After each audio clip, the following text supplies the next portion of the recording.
بسم اللہ الرحمن الرحیم باب صلاۃ الکسوف والخسوف والافزاع سورج گہن، چاند گہن اور ڈر کی نماز کا باب۔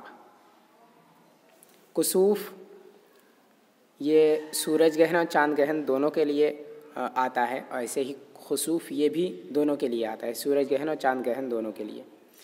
اور افزاع یہ فزع کی جمع ہے، جس کا معنی ہوتا ہے ڈر، یا پھر افزاع ہے، فعل ہے افعال سے، معنی ڈر جانا۔ لیکن کسوف اور خسوف جو ہیں یہ اصل میں تو ان کے معنی سورج گہن اور چاند گہن دونوں آتے ہیں، یعنی کسوف جو ہے یہ سورج گہن کے لیے بھی استعمال کیا جاتا ہے اور چاند گہن کے لیے بھی، ایسے ہی خسوف بھی۔ لیکن فقہا کے نزدیک کسوف جو ہے یہ خاص ہو گیا ہے سورج گہن کے ساتھ، اور خسوف جو ہے یہ چاند گہن کے ساتھ خاص ہو گیا ہے، ٹھیک ہے۔ تو سورج گہن کے لیے لفظ کسوف کا استعمال کیا جاتا ہے، اور چاند گہن کے لیے خسوف کا استعمال کیا جاتا ہے۔ تو اس باب کے اندر سورج گہن کے وقت جو نماز ادا کی جاتی ہے اس کا بیان ہوگا، ایسے ہی چاند گہن کے وقت جو نماز ادا کی جاتی ہے نفل نماز، اس کا بیان ہوگا، اور پھر ڈر کے وقت جو نمازیں ادا کی جاتی ہیں اس کا بیان ہوگا اس باب کے اندر۔ سنہ رکعتان کہیئۃ النفل للکسوف بامام الجمعۃ او مامور السلطان بلا اذان ولا اقامۃ ولا جہر ولا خطبۃ۔ دو رکعتیں نفل کے طریقے پر سنت ہے کسوف کے لیے، سورج گہن کے لیے، جمعہ کے امام کے ساتھ یا سلطان کے معمور کیے ہوئے کے ساتھ، بغیر اذان کے، بغیر اقامت کے اور بغیر جہر کے۔ یعنی سورج گہن کے وقت جو نماز ادا کی جاتی ہے اس وقت دو رکعتیں سنت ہیں، دو رکعتیں بھی ہیں اور دو سے زائد بھی ہیں، ٹھیک ہے۔ اور نفل کے طریقے پر یہ نماز ادا کی جائے گی، ٹھیک ہے۔ دو رکعت، چاہے تو دو رکعت پڑھیں، چاہے پھر چار رکعت پڑھیں، اور چار رکعت یا تو ایک ہی سلام سے پڑھیں یا پھر دو سلاموں سے چار رکعت پڑھیں، سب سنت ہیں، جس طریقے سے نفل پڑھتے ہیں ویسے ہی۔ بے امام الجمعۃ او معمور السلطان، یعنی اس کے لیے نماز کسوف کے اندر جو امامت ہے یہ سنت ہے، نماز کسوف میں جماعت کے ساتھ نماز ادا کرنا یہ سنت ہے۔ تو جماعت کون کرائے گا، یعنی امام کون بنے گا؟ امام وہی شخص بن سکتا ہے جو جمعہ کے لیے جمعہ کی نماز پڑھا سکتا ہو، وہی نماز کسوف کے لیے بھی امام بن سکتا ہے۔ ایسا اس وجہ سے کیونکہ بڑی تعداد ہوتی ہے کسوف کے اندر بھی، جس طرح جمعہ کے اندر ہوتی ہے، اسی وجہ سے اس کے اندر بھی ایسا ہی امام ضروری ہے جیسا امام جمعہ کی نماز کے لیے ضروری ہوتا ہے۔ تو وہ جمعہ کا ہی امام ہو، یعنی جمعہ کی نماز جو پڑھاتا ہو وہی پڑھا دے، یا پھر کوئی ایسا شخص جسے بادشاہ اسلام نے اجازت دی ہو نماز جمعہ پڑھانے کے لیے یا پھر نماز کسوف پڑھانے کے لیے، جسے بادشاہ اسلام اجازت دے دے تو وہ نماز کسوف کا امام بن سکتا ہے۔ بلا اذان ولا اقامت ولا جہر، یعنی بغیر اذان، بغیر اقامت اور بغیر جہر کے ہیں، ولا خطبۃ اور بغیر خطبے کے۔ یعنی نماز کسوف کے اندر اس کے لیے اذان نہیں دی جائے گی، اور نہ ہی اس کے لیے اقامت کہی جائے گی، جب نماز جماعت کھڑی ہو تو اس وقت اقامت بھی نہیں کہی جائے گی، اور نہ ہی بلند آواز سے اس میں قرأت کی جائے گی، اور نہ ہی اس کے لیے خطبہ دیا جائے گا۔ تو ان میں سے کوئی بھی چیز نماز کسوف کے اندر نہیں ہے۔ بل ینادا الصلاۃ جامعۃ، بلکہ ندا دی جائے گی الصلاۃ جامعۃ کی، یعنی اذان اقامت تو اس کے لیے نہیں ہے، اور اذان و اقامت دونوں اسی لیے ہیں تاکہ لوگ جمع ہو جائیں نماز کے لیے۔ تو اس میں اذان بھی نہیں ہے اور اقامت بھی نہیں ہے، تو لوگوں کو جمع کرنے کے لیے، لوگوں کو اکٹھا کرنے کے لیے یہ ندا دی جائے گی الصلاۃ جامعہ۔ و سنہ تطویلہما، اور مسنون ہے ان دونوں کو طول دینا، یعنی اس کی جو دونوں رکعتیں ہیں ان دونوں رکعتوں کو لمبی کر کے پڑھنا یہ سنت ہے۔ وَتَطْوِيلُ رُكُوعِهِمَا أَوْ سُجُودِهِمَا وَسُجُودِهِمَا، اور ان کے رکوع اور ان کے سجود کو طول دینا، یعنی رکعت کو بھی لمبی کرنا اور ایسے ہی رکوع اور سجدے ان دونوں کو بھی زیادہ دیر تک ادا کرنا، طول دینا، یہ بھی سنت ہے۔ ثم يدعو الامام جالسا مستقبل القبلة ان شاء او قائما مستقبل الناس وهو احسن، پھر امام بیٹھ کر قبلے کی طرف رخ کر کے دعا کرے اگر چاہے، یا پھر کھڑے ہو کر کے لوگوں کی طرف رخ کر کے دعا کرے، اور یہ زیادہ بہتر ہے۔ امام اگر چاہے تو قبلے کی طرف رخ کر کے بیٹھ کر دعا کرے، جس طرح باقی نمازوں کے بعد دعا کرتا ہے امام، اور اگر چاہے تو وہ لوگوں کی طرف رخ کر کے کھڑے ہو کر کے دعا کرے۔ اگر قبلے کی طرف رخ کیا ہے تو بیٹھ کر کے دعا کرے، اور اگر لوگوں کی طرف رخ کیا ہے تو کھڑے ہو کر کے دعا کرے، اور لوگوں کی طرف رخ کر کے کھڑے ہو کر کے دعا کرنا یہ زیادہ بہتر ہے۔ وَيُؤَمِّنُونَ عَلَى دُعَائِهِ حَتَّى يَكْمُلَ انجلاء الشَّمْسِ، اور لوگ امام کی دعا پر آمین کہے یہاں تک کہ سورج کی روشنی مکمل ہو جائے، یعنی جب امام دعا کرے تو لوگ امام کی دعا پر آمین کہتے رہیں، اور یہ دعا تب تک امام کرتے رہے جب تک کہ سورج کی روشنی مکمل نہ ہو جائے۔ سورج جب تک مکمل روشن نہ ہو جائے تب تک لوگ دعا کرتے رہے، اور امام دعا کرتے رہے اور لوگ اس پر آمین کہتے رہے۔ وَإِن لَّمْ يَحْضُرِ الْإِمَامُ صَلُّوا فُرَادَىٰ كَالْخُسُوفِ وَالظُّلْمَةِ الْهَائِلَةِ نَهَارًا وَالرِّيحِ الشَّدِيدَةِ وَالْفَزَعِ، اور اگر امام حاضر نہ ہو تو لوگ تنہا تنہا نماز ادا کرے خسوف کی طرح، چاند گہن کی طرح، اور اس اندھیرے کی طرح جو دن کے وقت حائل ہو، اور سخت آندھی کے وقت اور ڈر کے وقت، یعنی ان اوقات میں جو نماز ادا کی جاتی ہے ان نمازوں کی طرح تنہا تنہا نماز ادا کرے۔ اگر جمعہ کا امام یا پھر ایسا شخص جس کو بادشاہ اسلام نے مقرر کیا ہو جماعت کے لیے، ایسا شخص اگر حاضر نہ ہو تو لوگ تنہا تنہا نماز ادا کریں، نماز کسوف، ٹھیک ہے۔ اور نماز خسوف اس کے اندر یہی سنت ہے کہ لوگ تنہا تنہا ہی نماز ادا کریں، یعنی اس کے اندر جماعت جو ہے وہ مستحب نہیں ہے۔ ایسا اس وجہ سے ہے کیونکہ خسوف جو ہے یہ رات کے وقت ہوگا، یعنی چاند میں گہن رات کے وقت لگتا ہے، اور رات کے وقت اگر لوگوں کو جمع کرنے کے لیے کہا جائے تو اس وقت چور وغیرہ کے چوری کر جانے کا اور ایسے ہی باقی دوسرے فتنے پھیلنے کا خوف ہے۔ اسی وجہ سے نماز خسوف کے اندر جماعت یہ مستحب نہیں ہے، بلکہ لوگ تنہا تنہا اپنے گھر میں نماز ادا کریں۔ وَالظُّلْمَةِ الْهَائِلَةِ نَهَارًا وَالرِّيحِ الشَّدِيدَةِ وَالْفَزَعِ، یعنی دن کے وقت جو اندھیرا حائل ہو جائے اور بہت زیادہ ہو اندھیرا، اتنا زیادہ ہو کہ ڈر والی کیفیت بن جائے، تو اس وقت بھی لوگ نفل نماز ادا کریں اپنے اپنے گھروں کے اندر، اور اس میں بھی جماعت شرط نہیں ہے۔ ایسے ہی سخت آندھی اور طوفان کے وقت لوگ اپنے اپنے گھروں میں نماز ادا کریں، اور ایسے ہی ڈر کے وقت یعنی باقی جو ڈر والی دوسری چیزیں ہیں جیسے کہ بجلی کا کڑکنا یا پھر بہت زیادہ بارش کا ہونا، لگاتار بارش کا ہوتے رہنا، تو ان چیزوں کے وقت بھی نفل نمازیں ادا کرے، اور یہ سب اپنے اپنے گھر میں نماز ادا کرے۔ خسوف کی نماز اور فضا کی نماز، ظلمۃ الحائلۃ نہارن اور ریح الشدیدہ، یہ سب کے سب نماز فضا کے اندر ہی آتے ہیں، ٹھیک ہے۔ ان کے وقت جو نماز پڑھی جاتی ہے وہ صلاۃ فضا ہی ہوتی ہے۔ تو اس کی جو نمازیں ہیں، نماز خسوف اور نماز فضا، یہ بغیر جماعت کے ادا کی جائیں گی، لوگ اپنے اپنے گھروں میں ادا کریں گے بغیر جماعت کے۔ اور ایسا نہیں ہے کہ جماعت کرنا یہ جائز نہیں ہے، بلکہ مستحب نہیں ہے جماعت کرنا. مستحب یہی ہے کہ لوگ اپنے اپنے گھروں میں تنہا تنہا نماز ادا کریں. اور کسوف کے اندر یہ مستحب ہے کہ جماعت کے ساتھ نماز ادا کی جائے. باب الاستسقاء. استسقاء کا باب. استسقاء کا معنی ہوتا ہے بارش طلب کرنا.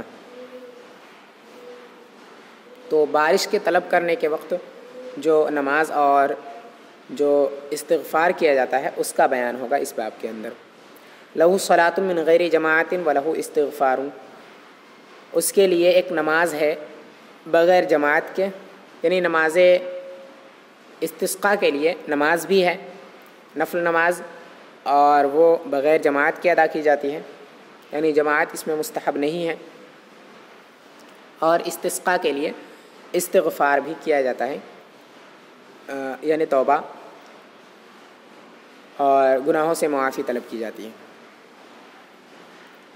تو بارش طلب کرنے کے لیے نفل نماز بھی ادا کی جاتی ہے اور بارش طلب کرنے کے لیے گناہوں سے توبہ بھی کیا جاتا ہے. وَيَسْتَحِبُّ الْخُرُوجُ لَهُ 3 أَيَّامٍ مُشَاةٍ فِي ثِيَابٍ خَلِقَةٍ غَسِيلَةٍ أَوْ مُرَقَّعَةٍ. اور اس کے لیے یعنی استسقاء کے لیے نکلنا مستحب ہے 3 دن تک پیدل، مشاطن پیدل، بغیر کسی سواری پہ، ٹھیک ہے، سواری کے ساتھ نہیں بلکہ پیدل. فی ثیاب خلیقۃ غسیلۃ، پرانے دھلے ہوئے کپڑوں میں، او مرقعۃ، یا پیوند لگے ہوئے کپڑوں میں. یعنی اس کے لیے نئے کپڑے نہ پہنے بلکہ پرانے کپڑے پہنے جو دھلے ہوئے ہو، صاف ہو، یا پھر ایسے کپڑے جن میں پیوند لگے ہوئے ہیں تو ایسے کپڑے پہنے، عمدہ کپڑے نہ پہنے. استسقاء کے لیے جب لوگ نکلیں نماز ادا کرنے کے لیے تو اس وقت پرانے دھلے ہوئے کپڑے پہنے یا پیوند لگے ہوئے کپڑے پہنے. متذللین متواضعین خاشعین للہ تعالی ناکسین رؤوسہم مقدمین الصدقۃ کل یوم قبل خروجہم. متذللین متواضعین دونوں کا معنی لگ بھگ ایک ہی ہے، یعنی اپنے آپ کو ذلت والا ظاہر کرتے ہوئے یا تواضع انکساری کرتے ہوئے. خاشعین للہ، اللہ تبارک و تعالی سے خشوع کرتے ہوئے. ناکسین رؤوسہم، اپنے سروں کو جھکائے ہوئے. مقدمین الصدقۃ کل یوم قبل خروجہم، ہر دن نکلنے پر صدقے کو مقدم کرتے ہوئے. یعنی جب نکلے تو تواضع انکساری کے ساتھ نکلے، اپنے سروں کو جھکائے ہوئے، اور نکلنے سے پہلے صدقہ ادا کرے تینوں دن. وَيَسْتَحِبُّ إِخْرَاجُ الدَّوَابِّ وَالشُّيُوخِ الْكِبَارِ وَالْأَطْفَالِ. اور مستحب ہے چوپایوں کو نکالنا اور بوڑھے بزرگوں کو نکالنا اور بچوں کو نکالنا. یعنی نماز استسقاء میں چلنے کے لیے اپنے سواریوں کو، اپنے چوپایوں کو اور بڑے بوڑھوں کو اور بچوں کو سب کو لے کر کے ساتھ میں جائیں، کیونکہ یہ سب جیسے شیوخ کبار ہو گئے اور بچے ہو گئے، ان کے وسیلے سے جب دعا کی جاتی ہے تو دعا جلدی قبول ہوتی ہے. تو اگر ان کے ساتھ میں استغفار یعنی گناہوں سے معافی طلب کی جائے گی تو زیادہ امید ہے کہ جلدی ہی قبول ہو جائے گی دعا. اسی وجہ سے ان کو بھی ساتھ میں لے کر کے جائے. وفی مکۃ و بیت المقدس ففی المسجد الحرام والمسجد الاقصی یجتمعون وینبغی ذلک ایضا لأہل مدینۃ النبی صلی اللہ علیہ وسلم. اور مکہ شریف میں اور بیت المقدس میں تو مسجد حرام اور مسجد اقصی کے اندر لوگ جمع ہوں، مسجد حرام اور مسجد اقصی کے اندر لوگ جمع ہوں. اور یہ چیز مدینہ والوں کے لیے بھی، مدینۃ النبی صلی اللہ علیہ وسلم والوں کے لیے بھی مناسب ہے.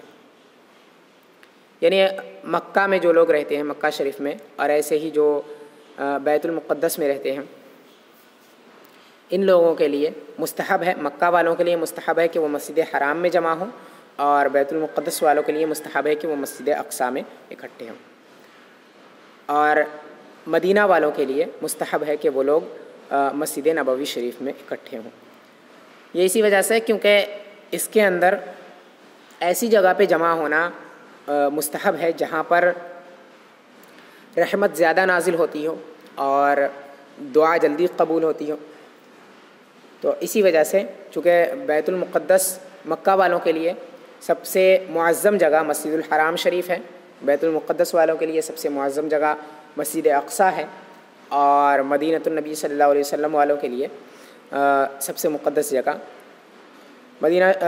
مسجد نبوی شریف ہے۔ تو اسی وجہ سے اور ان مقامات میں سب سے زیادہ رحمتیں نازل ہوتی ہیں، اسی وجہ سے یہاں کے رہنے والوں کے لیے یہ مستحب ہے کہ ان جگہوں میں، ان مقدس مقامات میں وہ اکٹھے ہوں تاکہ دعا جلدی قبول ہو۔ وَيَقُومُ الْإِمَامُ مُسْتَقْبِلَ الْقِبْلَةِ رَافِعًا يَدَيْهِ، اور امام کھڑا ہو قبلے کی طرف رخ کر کے اپنے دونوں ہاتھوں کو اٹھائے ہوئے۔ وَالنَّاسُ قُعُودٌ مُسْتَقْبِلِينَ الْقِبْلَةَ يُؤَمِّنُونَ عَلَى دُعَائِهِ، اور لوگ بیٹھے ہوئے ہوں قبلے کی طرف رخ کیے ہوئے امام کی دعا پر آمین کہتے ہوئے۔ یعنی اگر نماز ادا کر لیں، پہلے تو نماز ادا کرنی ہے، تو اگر نماز ادا کر لیں تو نماز کے بعد، ورنہ صرف اگر دعا کر رہے ہیں استسقاء کے لیے، تو اس وقت اس کا طریقہ یہ ہے کہ امام جو ہے وہ قبلے کی طرف رخ کر کے کھڑا ہو، ٹھیک ہے، اور دونوں ہاتھوں کو پھیلائے، اور لوگ جو ہیں وہ بیٹھے ہوئے ہوں اور وہ بھی قبلے کی طرف رخ کیے ہوئے ہوں، اور امام دعا کرے گا اور اس کی دعا پر لوگ آمین کہیں گے۔ یقول اللہم اسقنا غیثا مغیثا ہنیئا مریئا مريعا غدقا مجللا صحا طبقا دائما، امام کہے اللہم اسقنا الی آخرہ۔ اسقی، یہ سقا یسقی سے فعل امر ہے، اور اس کا معنی ہے اسقنا، ہمیں سیراب کر۔ غیث معنی بارش، مغیثاً نجات دلانے والی، ہنیئا مریئا دونوں کا ایک معنی ہے فائدہ پہنچانے والی۔ مریعاً، مطر مریعن کا معنی ہوتا ہے سبز و شادابی اور خوشحالی لانے والی، اور ویسے مریعن کا معنی ہوتا ہے ہر چیز کی زیادتی کو لانے والی۔ غدقاً، کثرت والی، مجللاً، ڈھانپنے والی، اور صحن، صح الماء کا معنی ہوتا ہے پانی کا بہنا، برسنا، اور یہاں پہ اس کا معنی ہوگا جاری ہونے والی۔ طبقاً، عمومیت والی، دائماً، ہمیشگی والی۔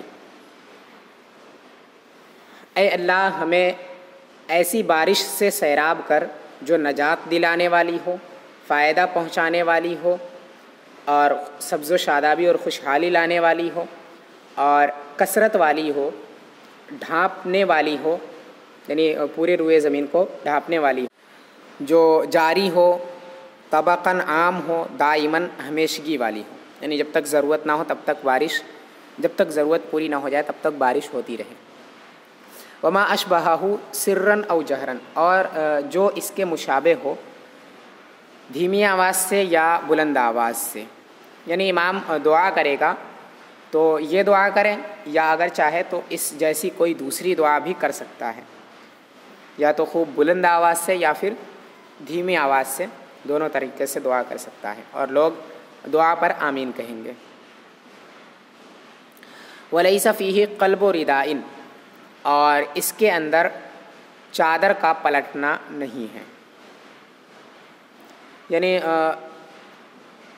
امام محمد علیہ رحمہ کا قول ہے، اور ان کے ساتھ ساتھ امام ابو یوسف علیہ رحمہ کی بھی ایک روایت ہے، اس کے اندر یہ ہے کہ استسقاء کے اندر چادر کو پلٹے، یعنی نیچے والا حصہ اوپر کر لے، دائیں والے حصے کو بائیں کر لے، اندر والے حصے کو باہر کر لے، اس طریقے سے جو چادر ہو اس کو پلٹے۔ تو اس کی نفی کر رہے ہیں صاحب نور الہضا کہ ایسا نہیں ہے، یعنی اس کے اندر یہ مستحب نہیں ہے چادر کو پلٹنا، یہ امام اعظم علیہ رحمۃ و رضوان کے نزدیک ہے، ٹھیک ہے۔ اور امام محمد اور امام ابو یوسف علیہ الرحمہ کی ایک روایت میں یہ ہے کہ یہ مستحب ہے، اور دوسری روایت امام ابو یوسف علیہ الرحمہ کی امام اعظم علیہ الرحمہ کے ساتھ ہے کہ چادر کا پلٹنا نماز استسقاء کے اندر یا استسقاء کے اندر چادر کا پلٹنا نہیں ہے۔ ولا يحضره ذمی، اور اس کے لیے ذمی حاضر نہ ہو۔ ذمی اس کافر کو کہتے ہیں جو اسلامی حکومت میں رہے اور اپنی حفاظت کے بدلے میں وہ ٹیکس ادا کرے، اور اس کی حفاظت یہ بادشاہ اسلام کے ذمے میں ہو، یعنی جس کافر کو اسلامی حکومت کے اندر امان دیا گیا ہو اس کافر کو ذمی کافر کہتے ہیں۔ تو اس کے لیے نماز استسقاء کے لیے ذمی کافر کو وہ نہ لے کر کے جائیں۔ جب لوگ نکلیں استسقاء کے لیے تو دعا کرنے کے لیے یا پھر نماز اور دعا دونوں کے لیے، تو اس وقت وہ ذمی کافر کو ساتھ میں نہ لے کر کے جائے، کیونکہ کافر جہاں بھی ہوتے ہیں رحمت و برکت نازل نہیں ہوتی ہے، اسی وجہ سے ان کو حاضر کرنا اس میں یہ درست نہیں ہے۔